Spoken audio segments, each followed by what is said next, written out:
Types of brachytherapy चल रहा था और लास्ट लेक्चर में हम बेस्ड ऑन प्लेसमेंट कंप्लीट कर चुके हैं और आज के लेक्चर में है बेस्ड ऑन ड्यूरेशन। ड्यूरेशन किसकी ड्यूरेशन? जो सोर्स है रेडियो एक्टिव आइसोटोप जो दिया जा रहा है वो कितनी देर के लिए बॉडी में दिया जा रहा है उसकी ड्यूरेशन पर डिपेंड करता है second type of brachytherapy.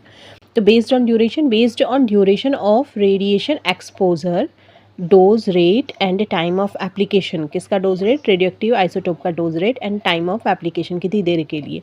Brachytherapy is classified into three categories. तीन कैटेगरीज में इसको डिवाइड किया गया है। लो डोज रेट जिसमें कि कम रखते हैं हम, ठीक है, डोज को कम रखते हैं और ड्यूरेशन भी कम रखते हैं, तो इसको बोलते हैं low dose rate brachytherapy. Dose rate इसमें होगा 0.4 to 2 ग्रे पर आवर्स। ग्रे क्या है?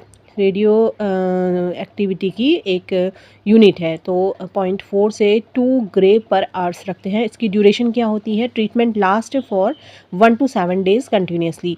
इतनी कम डोज दी जा रही है बॉडी को, तो हम इसको जो है लगातार डोज को देते रहते हैं, कंटिन्यूसली रखते हैं डोज को, ठीक है। रेडियो एक्टिव सोर्स जो होता है वो क्या होता है? इसमें सीजियम 137 या फिर आयोडीन 125 होता है।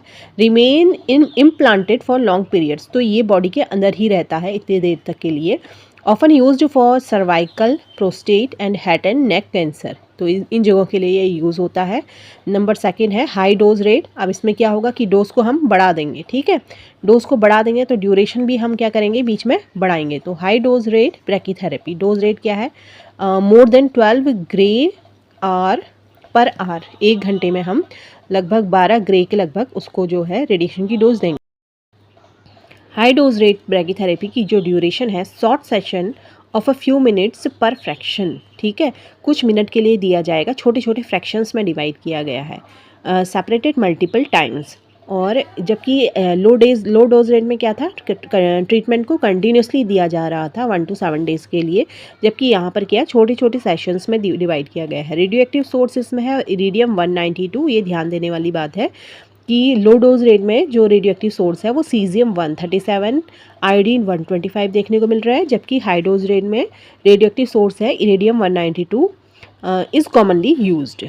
थर्ड टाइप जो ब्रैकीथेरेपी है वो है पल्स डोज रेट ब्रैकीथेरेपी। जिस तरीके से पल्सेस चलती हैं उसी तरीके से पल्स डोज रेट ब्रैकीथेरेपी कहा गया है।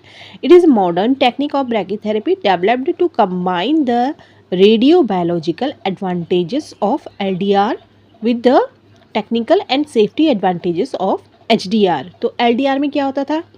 LDR में हमने देखा था कि लो डोज रेट 0.4 से 2 ग्रे पर आवर हम डोज रेट दे रहे थे और ड्यूरेशन क्या था? 1 to 7 डेज़ का ड्यूरेशन था। जबकि HDR में क्या था? हमारा जो रेडियो एक्टिव सोर्स था वो इरिडियम 192 था, जिससे कि रेडिएशन ज़्यादा आपकी प्रोवाइड होंगी। तो delivers radiation in short pulses every 2 hours over several days.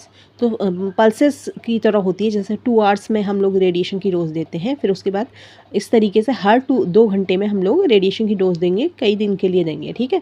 Dose rate is biologically equivalent to LDR। जिस तरीके से LDR में होता है ना, हम कंटिन्यूसली देते हैं, ठीक है, यहाँ पर हम कंटिन्यूसली नहीं दे रहे हैं, हम क्या कर रहे हैं? 1 से 2 घंटे का गैपिंग कर रहे हैं। बट यूजेस HDR सोर्सेस, और हम किसको यूज़ कर रहे हैं? HDR सोर्स को यूज़ करें जो कि है इरिडियम 192 विथ पल्स्ड डिलीवरी।